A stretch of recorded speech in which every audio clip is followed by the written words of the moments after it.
Welcome to the DVD. It's the ultimate podcast for women over 40 who are ready to take control of their health, ditch the diets, and lose weight for good. Today's episode is very special because I have my first guest, my mom. Her name is Danya, so I know you guys are going to be super excited to hear from her. She was born in 1950, and I thought it would be really fun to talk about the differences and what it was like growing up as and then coming into her womanhood in that generation, because a lot of what happened in that generation has very much affected women's health in this generation. And so I know this generation, Generation X, is all about changing that for the next generation so that women have the care that they need for the things that they walk through and just some of the attention. We're just trying to be a little bit more of a voice. So I know when we first started talking, one of the things I said was something about menopause. And what did you say back? We didn't talk about that. We That didn't was talk about that. taboo. Whose else mama has done that? Because I mean that's part of the interesting phenomenon of the 1950s, 1960s generation is that you didn't talk about sex. You didn't No, talk about, menopause. You didn't talk I about knew periods. nothing. Yeah. Yeah. Nothing. No, I know. So like when she was telling me about being, when you started your period even, Yes. you tell me about that, because that's actually a really good story. Well, I didn't know what that was, but we were camping in the wintertime with snow on the ground in Squaw Valley, California. And my sister and I went to the bathrooms that they They're had. called outhouses, Mom. No, it wasn't an outhouse. It was a real Are bathroom. you sure? It had several stalls There in was it. toilets and everything? Yes. Okay, well then you can And count toilet paper and no corn cobs. And I went in and I told my sister, I said, "There's blood on my panties." And she said, "Oh, I'm just finishing up." And she passed a pet under the like a stall youth door. one? Well, Wow. it was at the end of hers, so Really I didn't have cute. any on it. And so that was that was my That's how first you learned about your experience. period, That's how I learned about it. I didn't even know what it was. because nobody talked about stuff like that back then. No. Yeah. Oh, no. So that was a little bit more open with my because you prepared me for mine. You were like, Yes. "This is what's going to happen," and blah blah blah. Yeah. And then I think I started mine, and you were like, "Danya Ray Spaniel." Do you remember that? Because I didn't tell you, but I was just like, I knew what to do, so I Yeah. just done it already. So, what kind of messages did you get about your body back then? Were you allowed to talk about your body? Like, how did that? We never even thought about it because it was just something that was never spoken about. Yeah, Uh, marriage, having sex for the first time, all of that, none of that. My mother didn't talk about anything. Anything. why do you think that is? I mean, what do you think? I don't know. It was just taboo for them, and maybe they were embarrassed. Maybe. And couldn't handle the natural functions of life, but I knew absolutely nothing. Yeah, So when I got married, I knew nothing, yeah. and it was quite a shock. I think it's so weird because that's such an emotionally intrinsic part of a person's life. Uh-huh. It seems like it should be addressed more, not in such a way like this is your service to your husband, but more in such a way like this is what it's going to be like. This is what you're going to experience. This is how to, this is one of the ways to navigate that so that things are really good between you two, because that part's hard. Those things are really hard, especially when you're Yes. trying to figure out another human being. And men, no offense to my producers, are just freaking weird. We just don't know anything. I've always heard like women are so complicated and men are so simple. That is not true. No, no, That is not true. So was menopause even something that you guys talked about in your generation? no, absolutely not. Yeah. And when I went through it, it just happened suddenly, and I didn't have any problems. Yeah. And then I would talk to my mom at that point, and she would tell me things like, "I felt like a cat, and I felt like just clawing the walls." Yeah.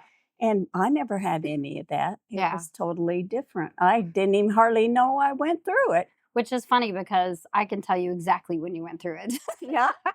As your daughter, I really can, because she really like it where she was always pretty even for the most part. That you were not anymore. And Yeah, I really did think you were gonna climb a wall and, like, hiss at us from the corner.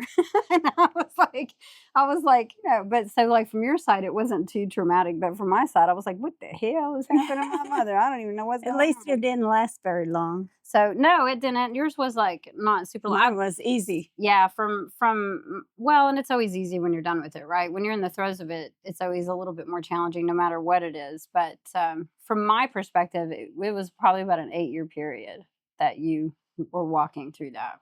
So, Mm, I don't know how much you felt like it was on your side. no, I didn't feel like it. It just Yeah, suddenly happened just and then it suddenly was happened and it was done. done. Right, right. So, the way with menopause, when you go through menopause, medically speaking, if you go to the doctor, the only way they can really gauge it, there's not really there's not really blood tests, there's not really anything that can tell you that you're done. You go through this process of, have you had a period for 12 months? No? Well, then you're in menopause. Yay, congratulations.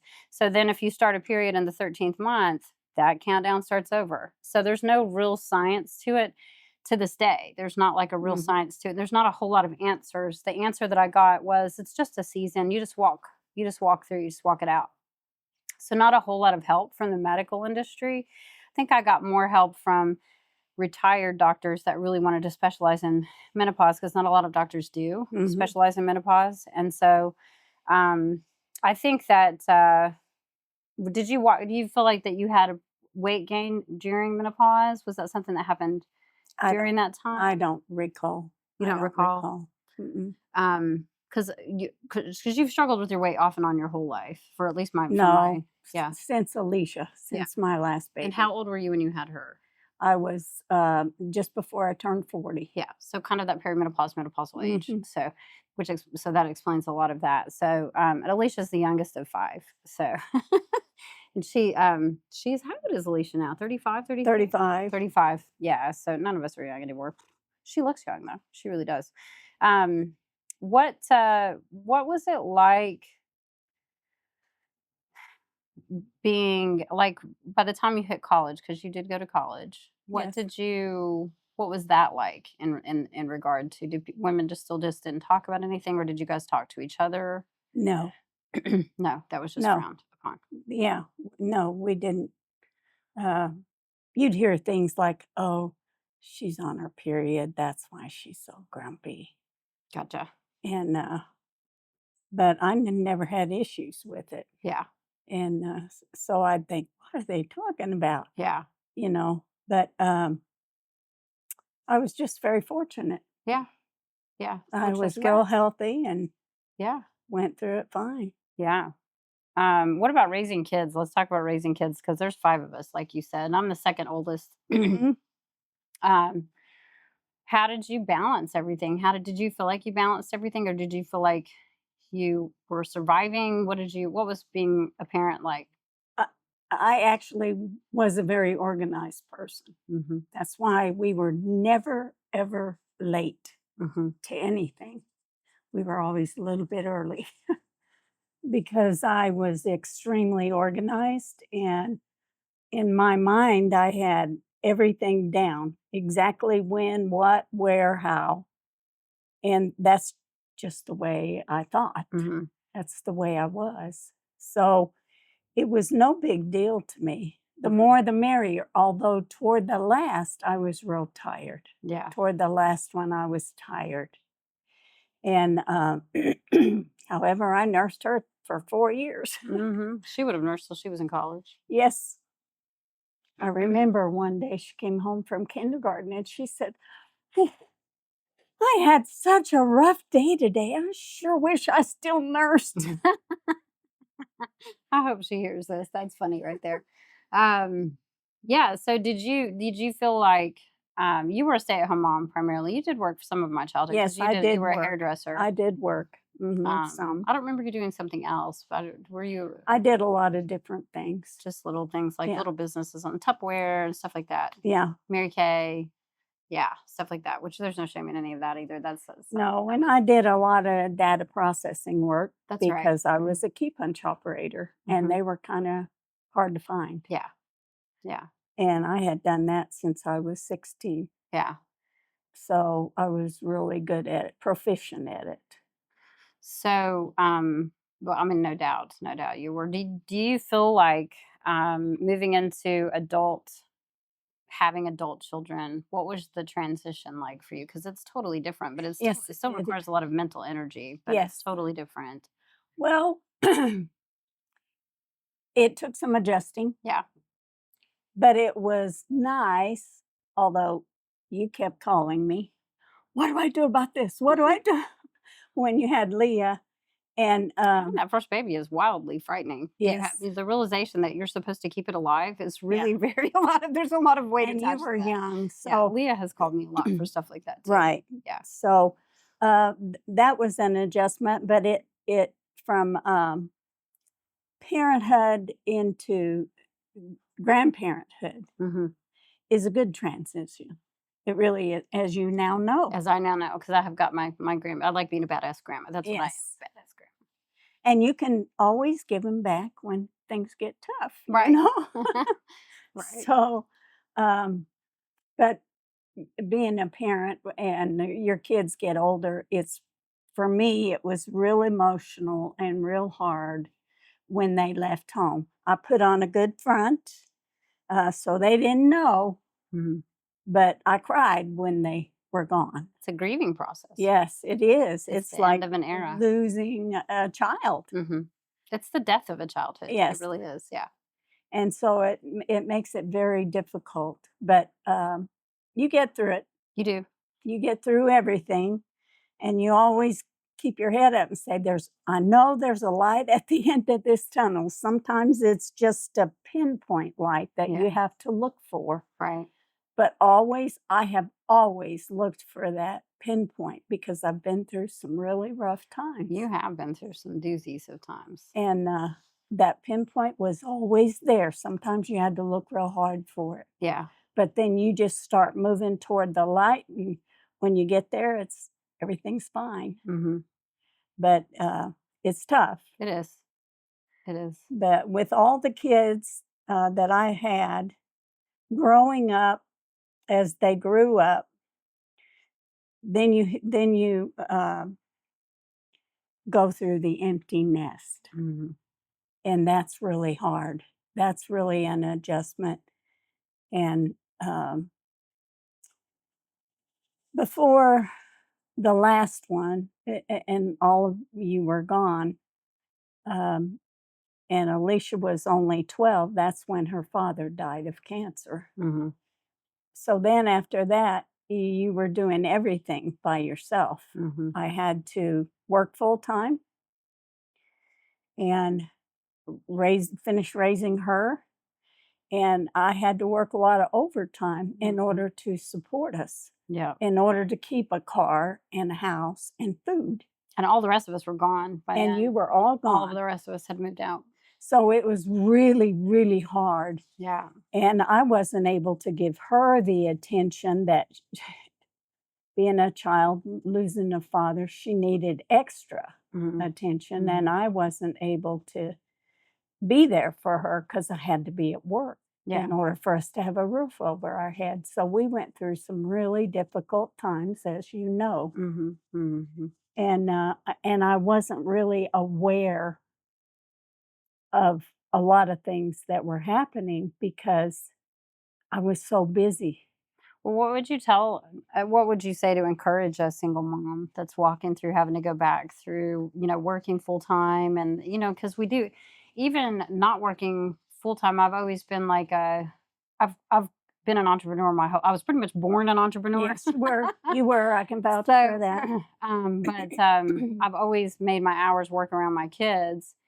But the single momming time, that was rough for us too. Like when I was a single mom, I really depended on people to bring us groceries and stuff like that. I Yes. just had groceries show up on my porch, and I'd be like, "Well, today we're having Velveeta cheese and canned peas. Those go together for a salad," Yeah. Like, so, you just kind of go, try kind of having a faith and trusting. But what would you say to encourage, single moms through that? Because there is going to be stuff that happens with your kids where you end up almost like, blaming yourself for the mistakes that they Yes. make, even though it's their mistakes. It's not your mistakes, but, what would you say to a mom? What would you say to a single mom? I always did. Yeah, I always felt like it was my fault. yeah. and, it's really hard. Just keep a positive attitude in having grown up in a very, um, criti critical family that was really negative. It took me a long time to learn to be positive Mhm. because I was reared in a very negative, religious, Just very almost broken strict. down. Yeah. Yes, Yeah. and, so that takes a long time, but keep a positive attitude, I would say. Like I said, always look for the light because it's always there. Mhm. It's sometimes you have to look really hard for it. It's always there.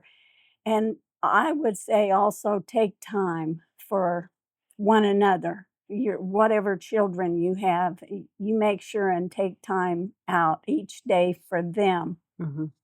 because it's important that they are still nurtured Mhm. and Mhm. they are cared for. And they don't care about a dirty house. They No, don't care if there's dishes in the sink. They don't care. no, They do care about the time. yeah.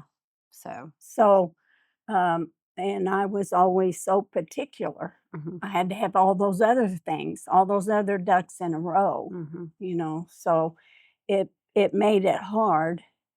Yeah. And then when I would look for Alicia, she would be gone with her friends. Mhm. Mhm. 'Cause they go to where they're gonna feel and they go to where they feel like they're gonna get nurtured, even though sometimes it's not Yeah, the best. Some yeah, and Alicia had some rough stuff happen, but, yes. for the single moms out there, Alicia has come out on the other side. Oh, She's yeah, doing great. she's doing She actually great. was a professional runway model for a little while, and then, I don't know what she's doing right now. What is she doing right now? She's not paralegal, but she was for a little while, but now she's doing something else No, she's a chief assistant to a CEO of a bank. of a bank. And then Darren is something hospital-y, like, he does something with Yeah, strokes. I don't know for sure what he does, if Darren's he really still smart. consults from home. He's got so many degrees, He 2 does. masters at the Yeah, same he does. time. Darren could run an entire hospital. Yes, He and actually he is has. qualified. Yeah, he's actually qualified to do that. So, and his husband's amazing, and he's an art.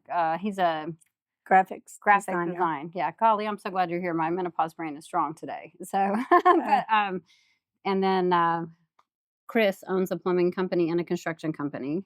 yes, Yeah, and he's West, and then there's me. yes. So, and I'm always a little And unpredictable. so, the oldest 2 are both entrepreneurs. In fact, I think pretty much most of you are. Kinda, sorta. Yeah, yeah, But, Alicia's just chosen to work in the, executive field right yeah, now because she went through college. yeah. While she was working full-time, Mhm. she went to college at night, still graduated in 4 years with honor. She's super, super smart. She's very And then, smart. Linda is a stay-at-home mom, but she manages, like, farmland and has chickens and And she all this different homeschools stuff. her Mhm. kids, and she's a true Great kids. naturalist. Mhm. She has an awesome family, Yeah. and, She's been married for 9,000 years. yeah, So, she yeah, is a she's a super mom. yeah. So you've raised great kids. All So, 5 of them yeah. have been very successful. Mhm. They've all So been very no successful. matter what single momming is happening, there's No, always like that. they always learn to work. Yep, they do. I had that work ethic, and they got it too. They did. They did. They really did. So, I think the thing that I wish there's some things like I wish I had known back in my day, but what are some things that you wish women knew today that maybe you didn't know back then? Oh, just about everything. Just about everything? Yeah. I I wish they were more informed. Mhm. I I would wish that they had equal rights, although they still don't. Still don't. But, uh, back then, like, when you were married, your husband was the one in charge, Mhm. and you really couldn't voice a whole lot, Right. and, I couldn't with my marriage. And, I just like the open communication and the openness of being completely honest with each other, not having to hide anything because 'cause they'll get mad, Mhm. and, I like that it's more open now, Mhm. and I would have wished for that. back then. in my life Mhm. and been taught how to communicate because I wasn't taught that Right. either. I just was taught to be silent. Mhm. So I was, and I was miserable Yeah. because I didn't have a voice. So I think nowadays they do. Sometimes they go overboard, but I think it's very important to give everybody space Mhm. to have their own opinions and to have their own beliefs and just ride with it, go Mhm. with it, because you can't change anybody but yourself. No, and you gotta love people where they're at. That's right. You You gotta meet have them to where they love 'em. are. Yeah. No, because here a while back when Alicia was having problems, I just prayed so hard and I said, God, what do I do? How do I help her? And he told me, just love her. Just love on her. And that's what I did, and it made All all the the difference. difference in the world. No, it really helped her a lot. It really helped her. So, what advice would you give to someone walking through menopause now versus I know you had an easy time, but there were times that were I think you just have them blocked out of your mind because there That was a could rough be time. because it didn't last very long Yeah. with In the me. big picture, it really doesn't. It doesn't. No, it But didn't. it's way longer than carrying a baby. It's way longer than, any stage of a child. So some women are going through menopause up to 15 years. Did you know that? Wow. Yeah. So it's just what advice would you give to somebody? Take supplements Take supplements. I'm with you there. and try your best to stay on an even keel. Mhm. When you're having a hard time, you take the time for yourself to be away from everybody and Mhm. face yourself and face what is bothering you, Mhm. and then come out and be a person again. And be a person again. Yeah. Yeah. I watched this video. I was watching this guy talk and he was talking about how when your wife is in perimenopause, if you can hang in there with her, she's waiting to be birthed a queen on the other side. And I Yes. felt like that was really, really so much what it's like. Yes. Because so when you are walking through menopause, you feel like a stranger in your own body. You're Oh, like, yeah. why is this happening? I don't understand. And there a lot of I don't know why I reacted that way. I have no idea why I reacted that way because Why didn't anybody tell me right. about this? Right. And so, but when he said you're a queen on the other side, that gave me a lot of hope because I was like, okay, so I'm just really cocooning right now. So if you Yes. do cocoon, if you can just kind of pull into yourself, not hide, but pull into yourself enough to recognize the fact that you are changing, you are about to change into Yes. a beautiful new creature, Right. truly, that You're has, going through yes, metamorphosis. it really is. It's a metamorphosis. So what's one thing that you're proud of me for doing differently? What is one thing? Oh, I will say this. You also need to tell them to eat food because you were told not to eat food. That Yes, bled into and my I generation. still Still struggle struggle because you've always because starved. Chronic dieting. I don't have an appetite. I Yeah. don't get hungry, and I But never you like to eat because I can't taste like right. other people. But yesterday you messaged me with I think that was yesterday that you were like, you drank your protein shake and that made a big difference. Before I Yes. did my And exercises, and it made a big difference because the day before I was struggling right, because you didn't have enough fuel in your body. because I So didn't have fuel. so she's slowly coming around. So I think telling people to eat is Yes, important. and also I can tell you this, I've known it for years, because I have tested it. Back when I could eat, I would lose weight when I Mhm. ate And a I remember, lot, yeah, I remember. Yeah. and it made all the difference in the Mhm. world, but Mhm. now it feels like it's just Just right right there. here, and I Mhm. can't swallow or keep So it that's why we down, do things so like liquid protein. yes. For her birthday, I put a basket and I did I make you bread? What did I put in the middle of it? No, No. flowers, Oh, flowers. I had some a yellow yellow roses rose, and then I put protein shakes all around yes, for her. So, and I went through them. yeah, yeah. Some were I need to get icky you more. tasting. Did you? Oh, yeah. Sorry. I just like My bad. simple. No, I just like chocolate. Okay. Did I get you fancy ones? Yeah, they No. all were fancy. So what is one thing that you're really proud of me for doing differently? Or 17 things, lay it on. Uh, Sick. No, I'm kidding. uh, I have always been proud of your independence because you came out that way, Mhm. and um, you did things that other people don't do, and they never hear of somebody doing. Like at 3 o'clock, at 3 o'clock at 3 years old, designing and sewing Barbie dolls clothes. You did that at 3 years old. I'm impressive. Yes. And you wrote plays and made the outfits for Lindra, my other daughter. Yeah. And she wore it, and you all acted out. We didn't have a TV, No. and I think that's a good thing. Mm-hmm.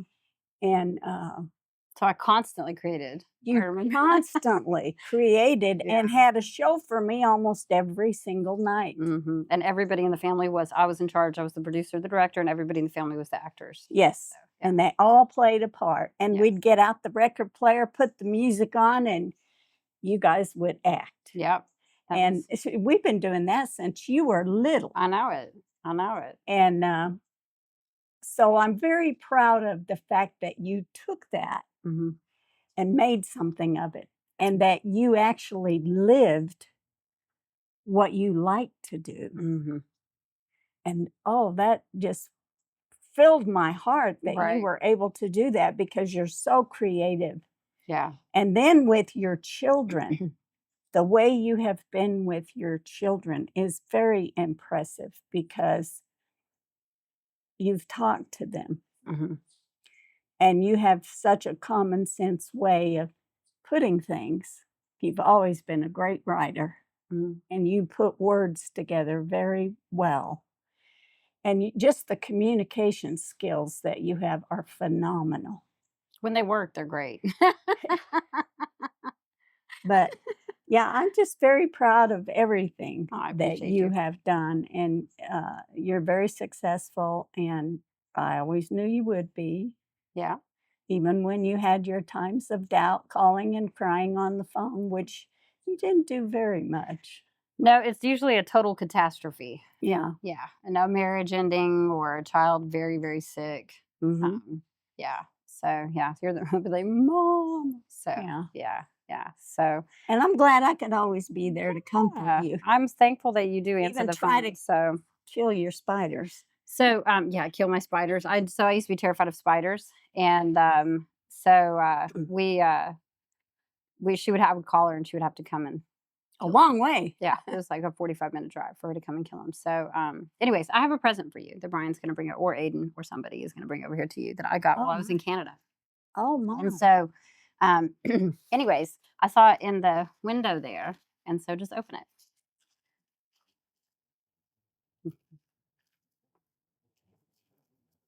This is lovely. It's a bag, Mom. You don't know what it is. Well, I know. I can feel it. It's just lovely. I think you're really going to like it. Lord, use your man muscles that you've been working so hard on. They're not there yet. Oh, and how pretty. Oh, that's beautiful. Oh, a peacock. Isn't that pretty? You know I like peacocks. I do. I know you like peacocks. What is it? Is it a blanket? It is. It's a handmade quilt. Oh, it's beautiful. Yeah. Oh, wow. Isn't that pretty? Oh, that's gorgeous. You want to show the camera? That is so pretty. Here, hold that side up, Mom. Isn't that pretty? Yeah, I like it. Beautiful. I thought you would really enjoy that. So, well, thanks for joining me. Yeah. Yes, I love you. Proud to be your daughter. Oh, I'm proud to be your mama. Yeah. Well, listen, until next time, stay strong, stay consistent, and stay fabulous, my divas. Bye. Thanks for tuning into this latest episode of the Diva Deets. If this helped you and you found it valuable, share it with a friend who needs to hear it. Ready for more support? Join my free Facebook community or join my coaching community. The details are in the show notes. Don't forget to subscribe, and until next time, stay strong, stay consistent, and stay fabulous, my divas.